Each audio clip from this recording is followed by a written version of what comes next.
and welcome back to another episode of the Employee to Boss podcast. My name is Hayleigh Hayhurst, and I am your host. I am the owner of Espresso Podcast Production, a full-service podcast production agency specializing in editing, marketing, and strategy. So today I have a really fun episode for you. It's with Faith Christiansen, the owner of Social Seller Life. Faith and I connected through my Facebook community, Espresso Growth for podcasters, entrepreneurs, and industry leaders. And when she requested to join, I was looking at her profile and realized I definitely wanted her on the show. So Faith teaches people how to take back control of their life and financial situation by creating simple passive income streams, simplifying their tech, and automating their business and marketing systems so that they can get back to living the life that they love on their own terms. So her slogan is say no to low profits and spending all your life working. Faith and I talk about building out your website, your landing pages, really what you need when you first start your business, because it can be really confusing. I thought that I needed a website right when I launched my business, which wasn't the case, and that's what holds a lot of people back. You can always change things as you go, and you definitely should change things as you go. So some of the interesting things we talk about is how you can add automation to your business so that you can work with clients more efficiently, how to actually build your website and your funnels, and basically how Faith, has done all of this in her business and teaches her clients, and really how she makes it look so easy, the tips that she has, because as she says, it is easy. So this episode has a lot of great value in it. Definitely check it out and let me know what you think. Check out the show notes to connect with Faith, and I would love it if you left me a review on Apple Podcasts and Spotify. It really helps me out, and I love seeing what you all think of the show. So with that, let's get right into the episode with Faith Christiansen. Hello, Faith. Welcome to the podcast. I'm so excited that you're here. Oh, so excited to be with you. Podcasting is like a passion of mine, so I am so excited to be on yours. Yeah, I actually connected with you because you joined my Facebook group, and I was looking at your profile and I saw that you have your podcast, which we're going to talk about. But I also saw that you do like a lot of business, financial freedom, time freedom, automation type of work. And that's a big part of entrepreneurship. So I was like, oh my gosh, I need to talk to her. Absolutely. If we don't have freedom in our business, what the heckaroonies did we start it for, right? Exactly. And it's just so fun to be able to, when I first started my business, I had the hardest time taking days off. I was working like 7 days a week. And then I was like, ew, this sucks. I'm not doing this. And so definitely had to give myself boundaries and was still able to make like the income I want, the things I wanted to do, and still take days off. Absolutely. Yeah. And that's the thing that a lot of people do. They make a mistake of, they have these long to-do lists. They have so many things they're trying to run at the one time. And as a result, they spend so much time in overwhelm and burnout that they're not actually getting the freedom figures in their result, like in their business, like the time freedom and the financial freedom.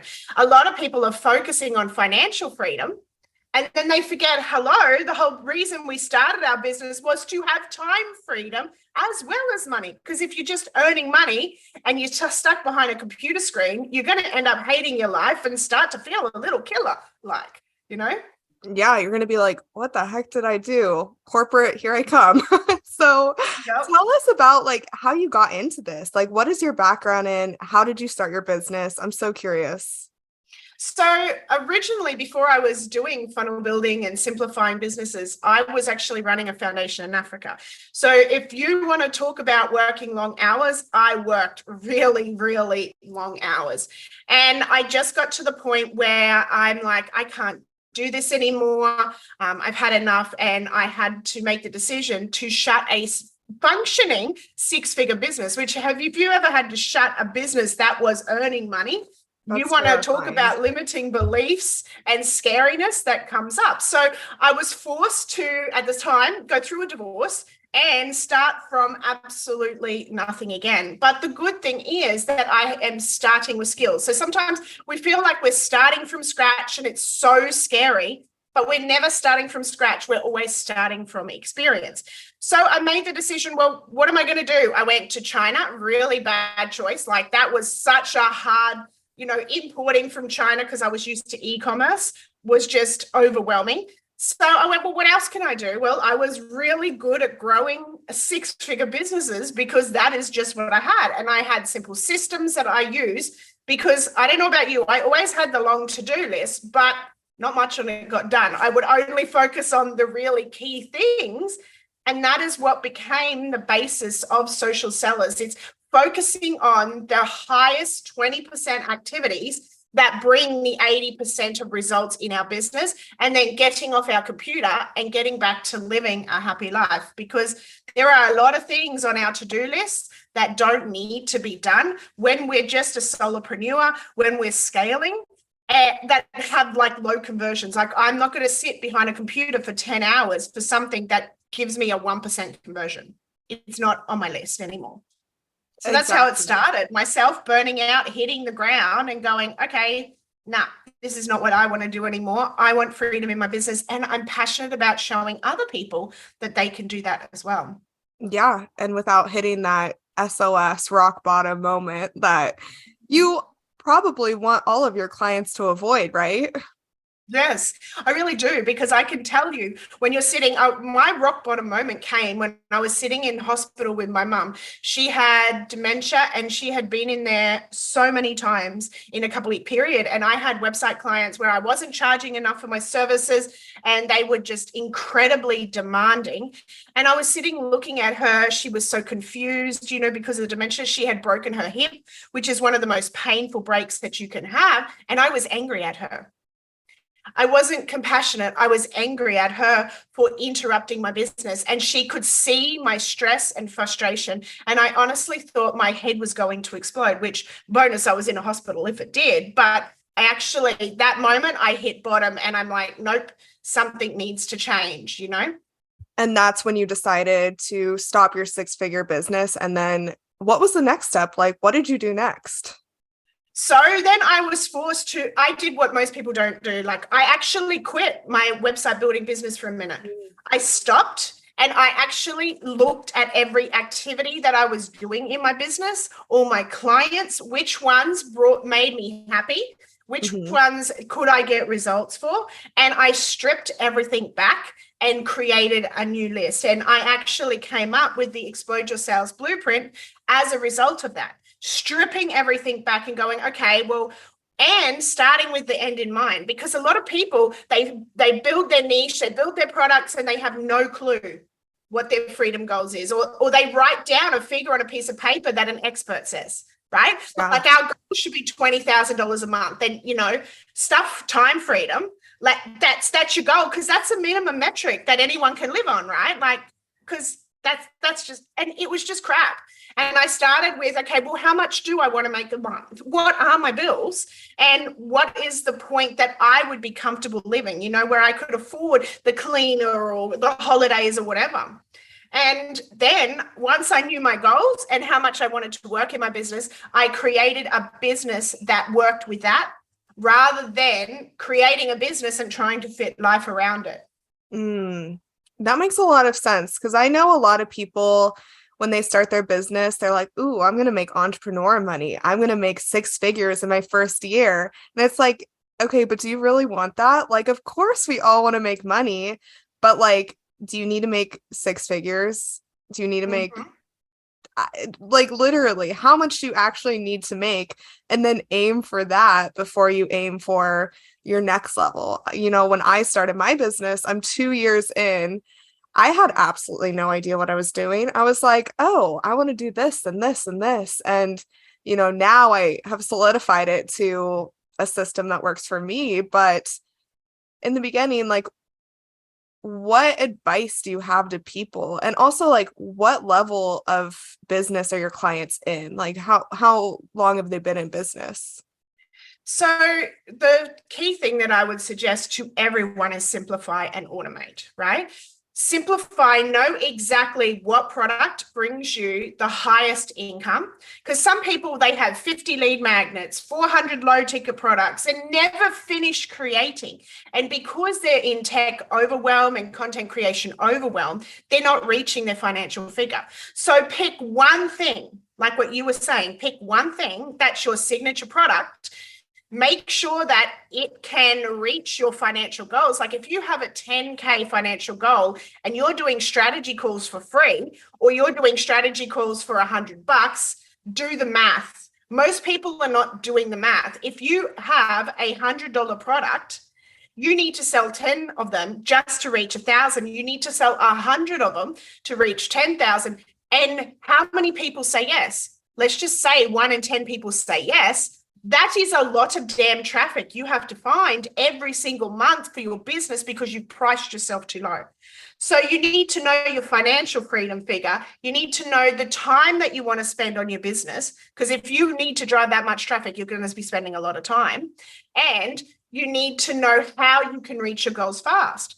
And a lot of people, they are undercutting themselves because they think that selling a low ticket product is easier, but it's actually harder when you look at the traffic that you need to have behind it. And then the second thing is they don't have automation in place, or they're trying to use too many things to automate. They might have WordPress with this plugin and that plugin and this app and that app, or ClickFunnels and Kajabi, and they're overwhelmed because they have so much to learn. Whereas if you use one platform and get it done quickly, you have time now to go market, charge what you're worth, and be able to reach your freedom figures faster. Who is it for? Well, everybody who's in business wants to reach their financial figures. The majority of my clients, they know what they're wanting to do, but they're like, okay, well, how do I make it a reality? Some people, they are actually reaching 6 figures, but their system is so complicated, they never have time freedom. So we're stripping it back and simplifying it. Then there are people who are just starting that need help with structuring their business right from the go, so they don't have to have the pain that we had in the overwhelm, you know? Do you want to start growing your business rapidly in a really fun way? Do you want to increase your visibility and profits? I have just the thing for you. My course, Great Guesting: How to Grow Your Business Through Being a Podcast Guest, is now available, and it's guaranteed to get you on podcasts. Do you want to connect with more clients, share your story, make stronger connections, and grow your audience? But do you find that you're second guessing yourself, are indecisive on a topic because you're into so many things, and thinking, is this even possible? You'll love this step-by-step guide on how to be a podcast guest. We go over 6 lessons that are knowing your story, narrowing down the topic, finding podcasts to be on, setting up your audio, preparing to record, and of course, marketing, because that's what I'm all about. Being a guest can be fun, but if you don't have a plan to go with it, you're really just spending the hour talking. You're not moving your business forward, and that's exactly what this course is designed to teach you. You can find this course on my website at Espresso Podcast Production, and I guarantee you that you will be a guest on podcasts in no time. Totally. I think that's amazing. And one thing, I was looking through your website, your socials, everything before this interview, and I was like, you make everything look so simple. Like, like I know what it takes to start a business because I've done one, but I think for people who are thinking they're still in their employee mindset, they're still an employee, they're like, oh my God, how do people even start a business? Like, that's so difficult. But looking at yours and hearing what you do for your clients really eliminates a lot of the stress. Mm-hmm. So what advice do you have to people? Because you make it look so simple. Is it really that simple? It is. If you have systems that make it simple, if you're not using tech and processes that are complicated, yes, it honestly can be that simple. In 7 days, we can have you have an offer, you can have a sales page, you can have a system to go with it. Like, it doesn't have to be complicated, but the experts make it complicated because then we keep coming back and buying products. the experts recommend things like Kajabi and ClickFunnels because they can make a passive high ticket income every month from it, not because it's best for us or fastest for us, right? So if you are someone who is still an employee because maybe you love your job, you can start a business and have it up and running in 7 days if you have very specific strategic activities to be able to create the business, to create the tech behind it, and traffic systems where you're using smart systems rather than trying to chase clients individually, because a lot of people are chasing clients individually, and that is seriously the freaking hard way to find traffic for your business. Like we were saying before, if you need 100 people or 1,000 people, trying to find those 1,000 people every month yourself will send you into burnout. But do you have assets like a podcast, like what you teach people, seriously massive asset that helps you to tap into other people's traffic? They already have built the know, like, and trust factor with their audience. So instead of individually targeting, you are targeting amazing people like Hayleigh who have an audience, right? Seriously, so much smarter than trying to do it yourself, each client yourself. Exactly. If you can leverage audience sharing at any point of business, it's so important. I launched my course on Member Vault, and then they just went through a transition where they don't have a free option anymore. And so I switched over to Thinkific. I think that's how you pronounce it. And it's beautiful. Like, the landing page I created was beautiful. It's amazing. But this course is all about really how to be a podcast guest and leverage that audience from other people. And as someone with a podcast, I think it's just like so important that having a podcast and being a guest on podcasts and using those two things together really is exciting. It really, really helps you get ahead of your competition, or not even get ahead, but just show up more, use that visibility. I would love to hear about, we'll talk more about this in a little bit, but I would just want to hear about your podcast and really how you connect it to your business, how you use it with your business. So the thing that I love about podcasts is exactly what you just said, right? A podcast allows you to be able to, one, talk to your prospects. So I get to talk to Hayleigh because Hayleigh is amazing at podcasting. I'm a funnel builder. We work together, right? Like, we complement each other. So it allows me to talk to amazing people who are potentially my clients and have a list of my clients.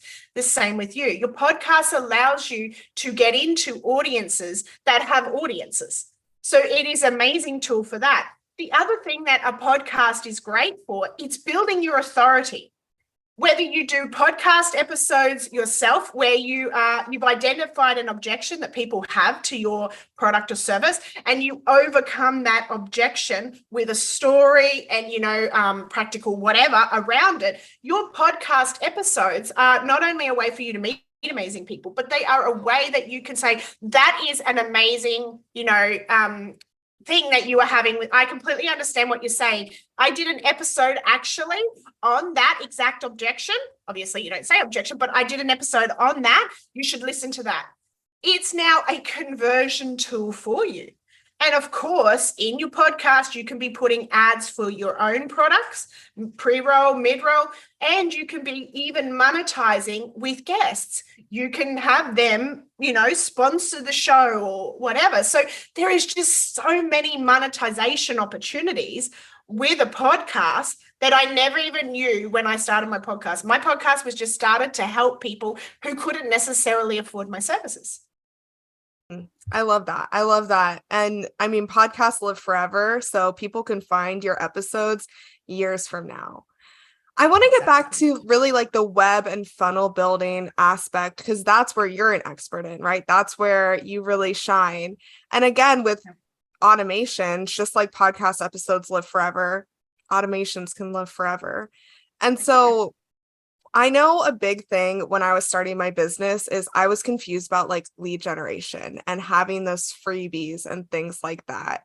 And, I was so convinced I needed a website right when I started, but that's not always the case, right? Like you can just have a landing page with maybe some funnels and like all those things. So can you like break that down for us? It can be really confusing. So the first thing I would say that a big mistake a lot of people are making is they are filling their email lists with freebie hunters, right? Now, cold traffic, the conversion rate on average, if you Google it, is like 1, if you're lucky, to 5%, right? So that means you might have 10,000 people on your list, but the conversion rate is very low. However, if you were to have a book, a something for $7, $9, you might have a little snippet or a masterclass of the course you've created. And the people that join your list are people who are willing to pull out their credit cards and pay you something. If you get them the result that you promised, guess what? They will pull out their credit card and pay again. So your conversion rate when you have buyers on your list could be 30 to 50% just because your list, yes, is smaller, but it has buyers on it, right? Now, there are people that are like, oh, you have to have a website. No, what you need to do is have a system. So when someone listens to your episode, where are they going? For me, they're going to a Linktree funnel, which I have created on my own website, because sending people to Linktree is an SEO opportunity that's lost. So when people come to me, they come to my links. What exactly is it they're looking for? Do they want to watch episodes of the podcast, as in more episodes? That's embedded straight into my Linktree. Do they want to book an audit with me? Because if I'm getting on a strategy call with someone, I want to be paid. We have done the work to be able to have the experience and the knowledge we have. We need to be paid for it. Also, if you're wanting time freedom and you're sitting on 500 free strategy calls a week, hoping for a conversion, they haven't got any skin in the game. Your conversion rate is a lot lower than someone who pays and then, goes on to a high ticket program, right? So it's about having a system. How do you get them in? Where do you get them in? And very simple, a customer journey. Where do they start with you? For me, they start with either my book or an order. They're the 2 points of contact. From there, I sell them into my high ticket program if it's a fit for them.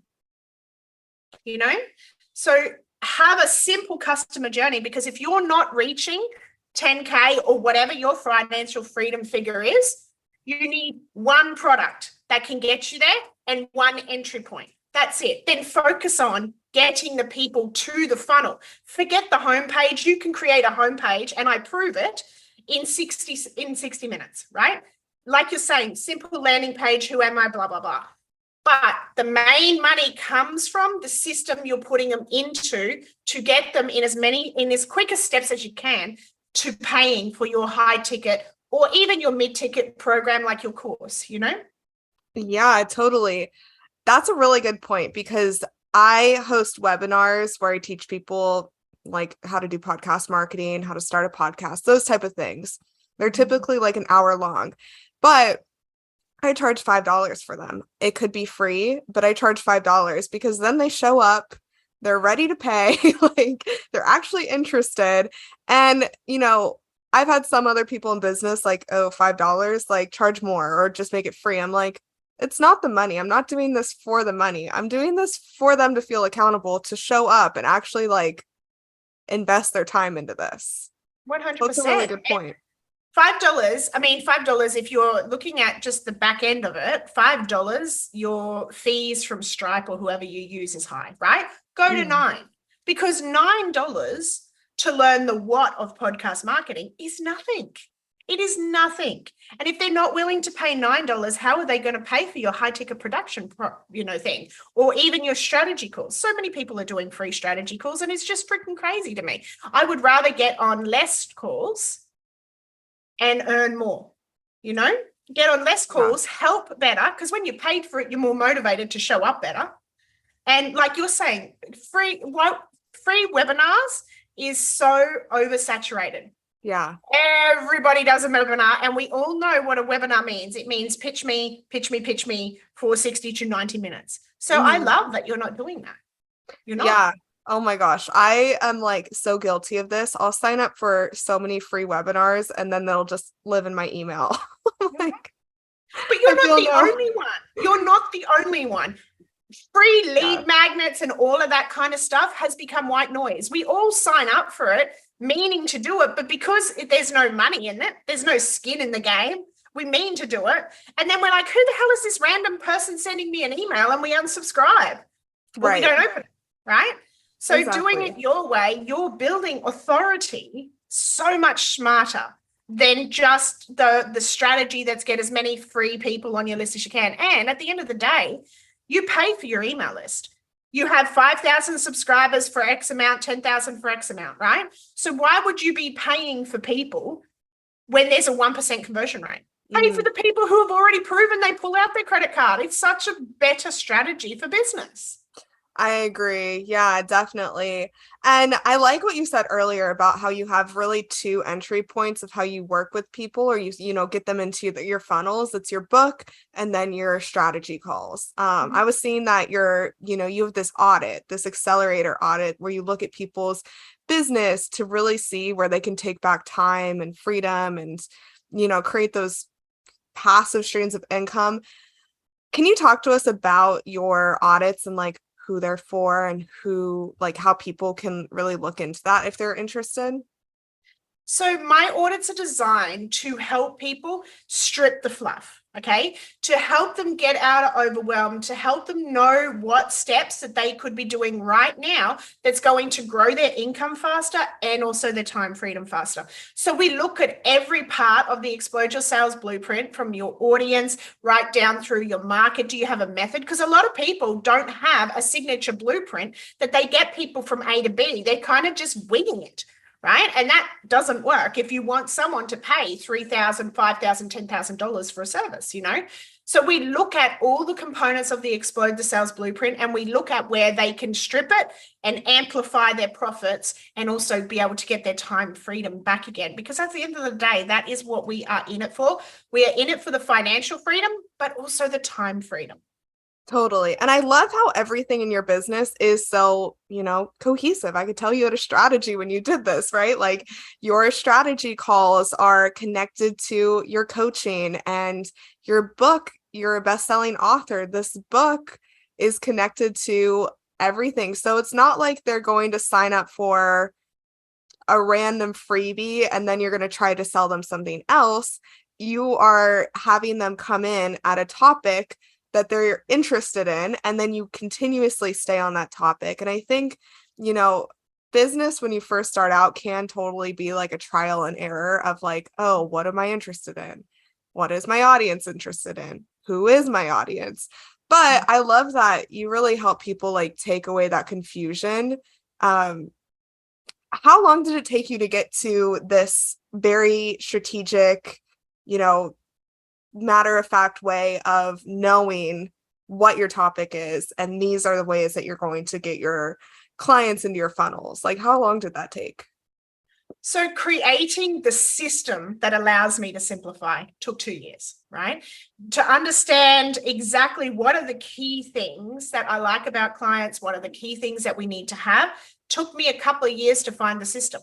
But now in the audits, we can get it out of people a lot quicker, because at the end of the day, if a lot of people are making the mistake of they're not talking to the right client, right? When I first started, I was talking to the beginners who had no money because I wanted to help them make money. Now, that is not a smart business plan, right? It is one that is going to send you to burnout very, very fast. We need to find our profitable avatar. So the one who can afford the ticket price. And then our things like our books or our podcasts, they can be the tools to help people get results in advance before they book something like a strategy call. But they are the ones that, you know, okay, you can't afford my services. I completely understand that, but I actually won't lower my value to match your financial situation, right? So that's when they can go to books and stuff like that, courses, etc. So understanding exactly, and doing it as fast as you can in your business, because I did it for 2 years where I was focused on the wrong market. And then I wondered why my business was crap. It was because I had set the wrong boundaries, set the wrong goals, and picked the wrong clientele to work with. So it can take years. However, if you have a system, it can be done in 90 minutes. Yeah, no, that's so easy to just like not know exactly who you're talking to and all of those things. It's very, very easy. And, I think everyone in business at one point, they're like, oh my God, I don't love this. And then you have to decide, am I going to stick with it or am I going to leave my business and go back to what I know? And so I just love that you're helping them do these things faster and more efficiently. You said 90 minutes, was that it? In 90 minutes, yeah. So I have a series of questions that I go through with people. By the end of it, they have their ideal avatar. A profitable avatar, not the broke one, the profitable one, right? And it aligns with their freedom goals, starting with the end in mind. So our freedom and our time goals is seriously key to being able to create a business that we love, that's sustainable, that can scale, and that gives us the lifestyle that we want. 100%. 100%. When I started doing strategy calls, I was doing them for free, which if I could go back in time, but I did learn a lot from them, honestly. Like I learned a lot from like who they were, who I wanted to work with, who I didn't want to work with. So I don't regret it, but I don't do them for free anymore. That's for sure. No, exactly. And you know what? When we get into business, we're in business to make money. Mm-hmm. Now, if you're doing free stuff, I can tell you, I did strategy calls for free. The first thing I did was I gave too much information away. So by the end of the call, people didn't think like they needed me anymore. Exactly. They're like, oh, I could do this. Yeah, exactly. And that is an easy thing to do. But at least if you're being paid for it and you give too much information away, then it doesn't hurt as much, right? The other thing is you can do someone who has skin in the game. They're more likely to be the action takers. They're more likely to be the people who will show up and do the work rather than the people who are just looking to pump you for information and then move on to the next expert. Yeah, no, totally. I totally agree with that. And I think that's why doing podcast episodes, and it's so smart that you have a podcast too, and like titling them really good titles that convert with SEO and are very topical to like this I'll, label under like how to do this in 90 minutes or whatever it is. And that way people who want to listen can come and listen and really be like intentional with it. Because I think the longer you make people listen or the longer you make people hang around, the less interested they're going to get. Mm-hmm. And if you look at like webinar rates, for instance, right? Someone who has a webinar that's 10 to 20 minutes, they're going to keep people and convert higher than someone that has one for 60 or 90 minutes. Because at 60 or 90 minutes, you notice if you track webinar things, people dramatically drop off, right? Yeah. So 10 to 20 minutes, get to the point, lead them to a call. Because at the end of the day, just giving generalized information helps no one. You need to get them on a call and an audit and go, okay, well, this is your business. Okay, well, this is how I can help you. This is how my blueprint works for you, et cetera, et cetera. That's how you'll convert higher than having a 60-minute webinar. A webinar is great, but nowadays I feel like people's attention span, the only people still on at 60 minutes are the broke people with time and not money, or those who are looking for the freebies and looking for the information, but they haven't got the commitment yet to put skin in the game. Yeah, I totally agree with that. I think TikTok is to blame. Oh my God, don't even get me started on TikTok. I don't understand. Anyway, don't get me started. I love TikTok, but definitely, I mean, I have ADHD, but my attention span after watching like hours of TikTok, I'm like, like I can't pay attention. And so definitely like giving people those fast results is super important, like for yours, it is a little more long game, right? Like they have to order your book and then they're actually like interested to see what it's all about. Some people don't go to the book first. Some people just come straight to booking the audit. They don't have time for the book, right? Some people go to the podcast and then they come into an audit, right? So a book is, the good thing about a book is it's a PR tool, right? It can get me publicity. It is a right pain in the tushy to write a book, right? I'm writing version 2.0 of my book at the moment. But it's just a tool, like your podcast is a tool. So it doesn't have to be a long game. And that's why I say you have 2 points of entry, because the CEOs at the companies are not watching webinars. They read books because it's like a status thing, right? So I get them. But I also, with a podcast, can get the watchers/listeners people as well. So which strategy? Podcast first, because it's the fastest. It's much easier than writing a book. But the book is a second strategy that can get you PR, marketing. It gets me on podcasts, et cetera, et cetera. So it doesn't have to be long game. That's why you have 2 points of entry. But if you only chose one, podcast would kill books, honestly. Yeah. Podcasts can be set up in a day. They're so much easier, you know? I love that. I love that a lot. Well, we've talked about a lot of things in this episode, but I think they're all really relevant to starting a business and really getting out of like that confusion mindset and into this is my life. This is my business. I love it all kind of mindset. And so thank you so much for that. I love that. Is there anything else you want to add before we get into your challenge for the audience? Honestly, I think we've said it. Simplify. Because complexity is the enemy of success. The simpler you get, the shorter your daily to-do list is, the better it is for you. If you know today, all you got to do is comment on 50 people or start conversations with 10 people, and that is your traffic strategy, it is easy. It is, you can commit to that and you can be consistent on that.